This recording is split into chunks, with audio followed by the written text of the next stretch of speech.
Olá, vamos mergulhar na história do grunge. E olha, é muito mais do que só camisa de flanela e guitarra com distorção. Foi uma baita reação cultural, sabe? Uma nova ética, o som que definiu o finalzinho do século XX. Vamos descobrir juntos como tudo isso aconteceu. Para a gente entender o grunge, primeiro a gente precisa dar uma olhada no que veio antes dele, no que ele veio para substituir. O fim dos anos 80 era a era do hard rock de estádio. Cabelo armado, solos de guitarra super virtuosos e uma produção tão, mas tão limpinha que acabou se tornando inacessível para muita gente. E aí que surge a pergunta que deu o pontapé inicial para tudo. E esse slide aqui mostra o contraste de um jeito perfeito. De um lado o virtuosismo, o glamour, a técnica do hard rock. Do outro, o grunge, que era o oposto. Ele defendia a simplicidade, uma honestidade brutal e, talvez o mais importante, a ideia de que qualquer pessoa com 3 acordes e algo para dizer podia montar uma banda. Era uma resposta direta, na veia, àquela perfeição toda calculada da época. E essa resposta foi exatamente isso, uma reação. O grunge não brotou do nada, ele foi uma força contrária, sabe? Uma correção de curso que o rock estava precisando. E tudo começou com o próprio nome. A própria palavra grunge já entrega tudo. É uma gíria para sujo, imundo. No começo, claro, não era um elogio, mas acabou sendo a descrição perfeita para aquele som cru, sem polimento, e para um visual que abraçava totalmente a imperfeição. O nome pegou e acabou definindo uma era inteira. Agora, vamos viajar para o epicentro geográfico disso tudo, o lugar onde essa reação química aconteceu de verdade. E o que a gente vê aqui é como a geografia pode moldar a arte. Pensa só, Seattle, uma cidade portuária que chove para caramba e que era bem isolada dos grandes centros da indústria da música como Nova York e Los Angeles. Esse isolamento todo, esse clima, virou a estufa perfeita. Permitiu que um som completamente novo crescesse ali, quase que num ecossistema fechado, sem muita influência de fora. Então, que som era esse, afinal? Imagina só, você pega a energia crua e aquela atitude faça você mesmo, do punk rock tipo The Stooges, e mistura com o peso arrastado, os riffs sombrios do heavy metal do Black Sabbath. Essa combinação, que parece improvável, foi exatamente o DNA musical do grunge.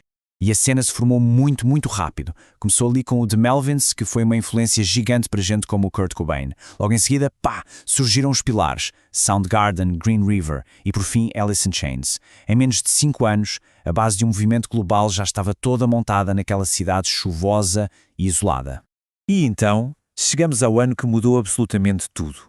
O ano em que aquela cena local de Seattle explodiu e simplesmente tomou o mundo de assalto.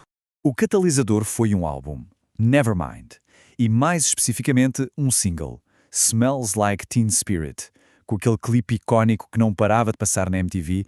Não foi só uma música, foi o hino que arrombou a porta do underground e arrastou o grunge para o palco principal do mundo. E olha, para ter uma noção do tamanho do impacto, se liga nesse fato aqui, é impressionante. Em janeiro de 92, o Nirvana, uma banda que veio do cenário independente, tirou ninguém menos que o rei do pop, Michael Jackson, do primeiro lugar das paradas. Era a prova de que uma mudança cultural gigantesca estava acontecendo bem ali na nossa frente. Mas o Nirvana não estava sozinho, longe disso. O mais impressionante foi a concentração de talento num espaço de tempo tão curto. O Pearl Jam lançou Ten, o Soundgarden lançou Bad Motorfinger e um pouquinho depois o Alice in Chains veio com Dirt. Esses ficaram conhecidos como os 4 grandes e todos eles lançaram seus álbuns definitivos praticamente ao mesmo tempo. Foi uma avalanche. O momento foi tão sísmico que a revista Rolling Stone não teve dúvida. Cravou, Seattle era a nova Liverpool, comparando o impacto do grunge com a invasão britânica dos Beatles. Dali para a frente foi uma loucura. As grandes gravadoras correram para lá para contratar qualquer banda que soasse minimamente como grunge. Agora vamos para um ponto crucial. O grunge transcendeu a música. Ele se tornou um movimento cultural de verdade, que ditou moda, comportamento e, o que é surpreendente para muita gente, uma postura ética bem forte. A moda, ou melhor, a anti-moda, era um reflexo direto da realidade daquela região.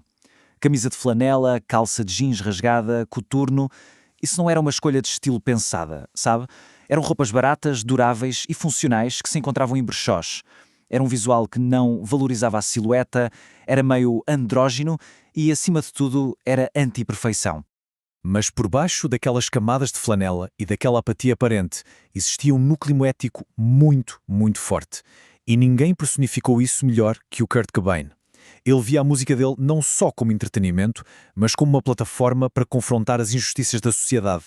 E essa citação aqui, impressa direto no encarte de um álbum de sucesso, nossa, ela é a prova disso. É uma declaração direta, sem minhas palavras, contra o preconceito. O Cobain usou a plataforma gigantesca que ele tinha para defender o feminismo, os direitos LGBTQ+, e para bater de frente com o machismo, o racismo e a homofobia, que muitas vezes eram ignorados no mundo do rock. Só que um movimento que nasceu para ser oposição ao mainstream estava meio que fadado a ter problemas quando ele mesmo virou o mainstream, né? Aí que o caldo entornou. E essa é a grande contradição, o grande paradoxo do grunge. A essência dele era a fuga do comercial, a autenticidade do underground, mas o sucesso gigantesco transformou o movimento exatamente naquilo que ele tanto criticava. E nada ilustra melhor essa contradição do que esse slide. Olha só, à esquerda, as roupas práticas e baratas dos brechós de Seattle. À direita, a famosa e super controversa coleção de alta costura do Marc Jacobs, que pegou aquele visual sujo e vendeu por uma fortuna nas passarelas de luxo. A crítica da época resumiu bem: o grunge é horrível, mas ao mesmo tempo, todo mundo queria vender. O resultado foi uma implosão. Na própria cidade onde nasceu, o termo grunge começou a ser rejeitado. A autenticidade estava-se perdendo. E aí, em abril de 1994, a morte trágica do Kurt Cobain, que era o principal porta-voz do movimento, se tornou um marco simbólico e doloroso do fim daquela era. Mas a pergunta que fica é: será que o grunge morreu mesmo, ou será que o eco dele continua ressoando até hoje? A real é que o legado é inegável. Na música, o DNA do grunge vive em bandas que surgiram das cinzas, como o Foo Fighters, do Dave Grohl. Na moda, o estilo volta e meia está aí, em ciclos, provando que é atemporal. E culturalmente, o grunge é lembrado como um dos momentos mais puros e autênticos da história do rock. E isso nos leva a uma última pergunta para a gente pensar. Nessa era fragmentada de algoritmos, em que cada um vive na sua bolha, será que um movimento com um impacto cultural tão unificador como o grunge poderia acontecer de novo? Ou será que ele foi o último grande grito coletivo do rock? Fica aí a reflexão. Obrigado pela companhia.